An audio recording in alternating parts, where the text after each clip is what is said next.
Nili mengangguk. Itu adalah gerombolan binatang iblis tingkat 100 juta yang mereka bicarakan, oleh karena itu, mereka harus mulai membuat persiapan. Wajah Yang Xin menjadi tegang dan berkata, dimengerti, aku akan mengatur masalah ini. Lalu aku akan pergi dulu. Nili berkata setelah berpikir sebentar, sudah cukup kalau Yang Xin mengerti. Adik laki-laki Nili, Anda pergi begitu cepat. Apakah Anda masih memiliki beberapa masalah mendesak? Yang Xin berkata sambil tersenyum menawan sambil melihat Nili. Aku tidak punya masalah yang mendesak saat ini, kata Nili, menggelengkan kepalanya. Lalu, mengapa kamu tidak tinggal dan menemani kakak untuk minum? Yang Xin mengerutkan bibir dan tersenyum. Melihat pandangan ragu Nili, mungkinkah adik laki-laki Nili khawatir bahwa saudari akan memakanmu?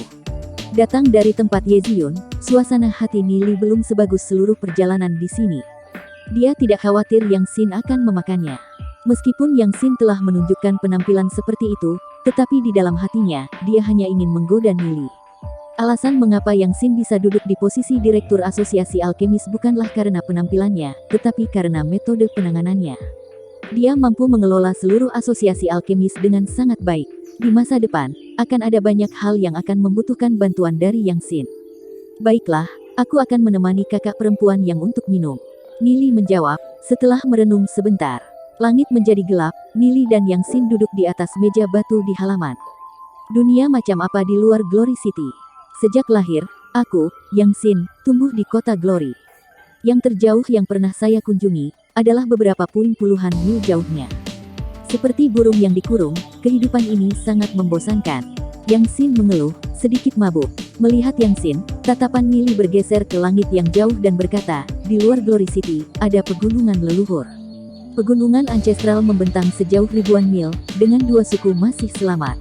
Lebih jauh dari pegunungan leluhur, di sebelah timur, akan menjadi gurun tanpa akhir, di barat ada tanah tandus, dataran, hutan beracun dan banyak tempat lainnya. Semua tempat itu masih memiliki orang yang selamat. Ada binatang buas di mana-mana di benua surgawi. Bahkan ada puluhan benua di luar benua surgawi. Benua-benua ini adalah dunia utama, di dalam dunia utama, ada banyak bidang tambahan lainnya. Di luar dunia ini, ada domain lain. Mendengar bagian terakhir, Yang Xin tidak bisa mengerti apapun yang dibicarakan Nili.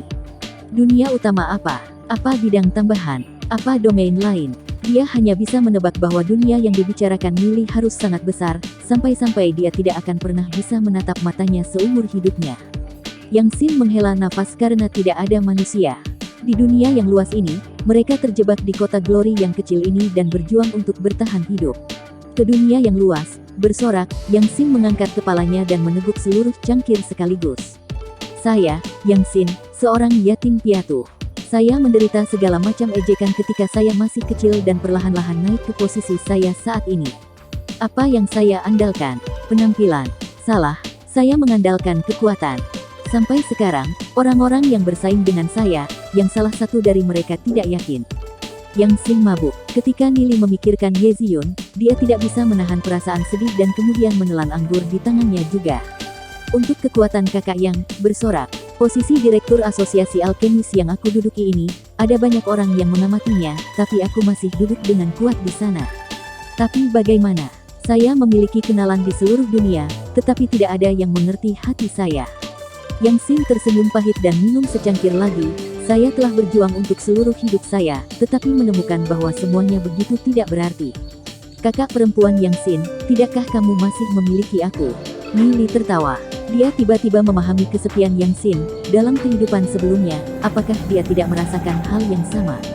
Meskipun dia telah menjelajahi dunia, jumlah orang yang dia kenal tidak terhitung jumlahnya, namun, yang paling dekat dengannya, teman-temannya, yang dicintainya, semuanya mati. Aha, adik kecil Nili, mendengar kata-kata Anda itu, kakak perempuan yang sudah puas, Yang Xin tersenyum menawan, kakak yang hanya memiliki satu permintaan.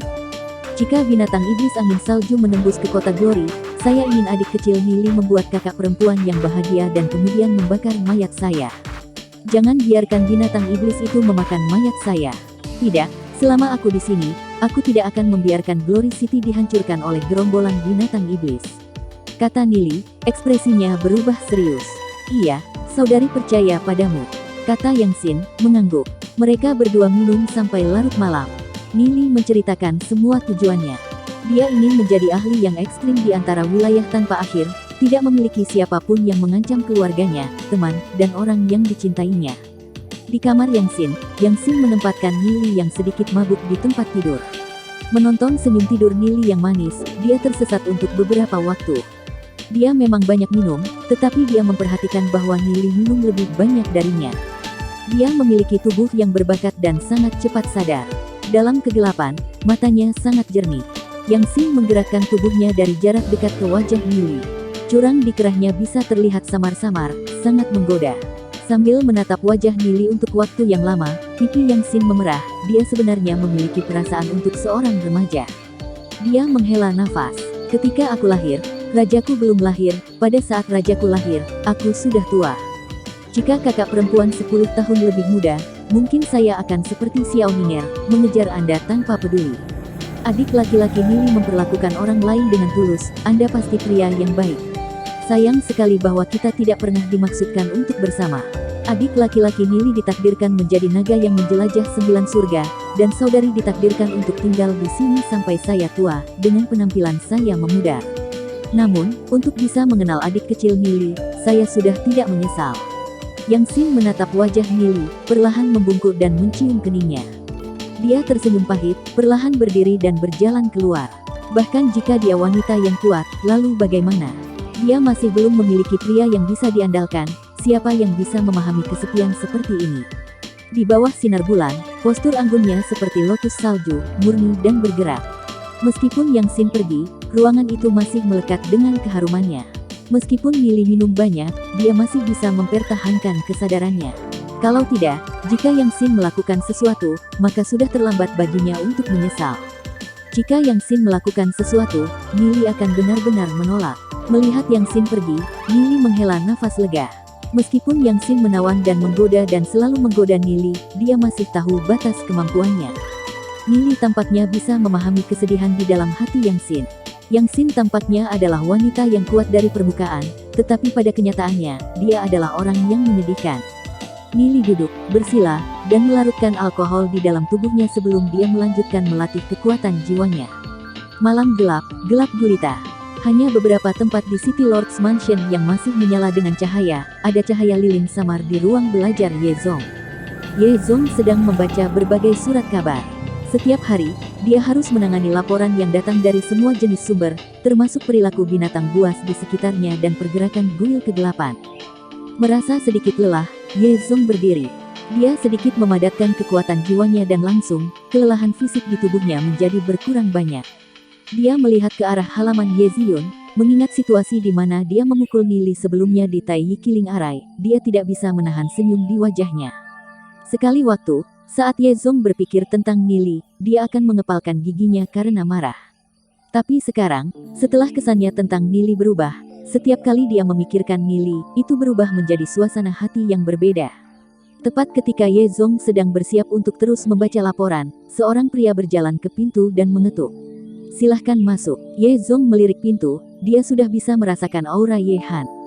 Ayah. Ye Han berjalan ke kamar dan menangkupkan tangannya ke arah Ye Zong. Haner, mengapa kamu datang?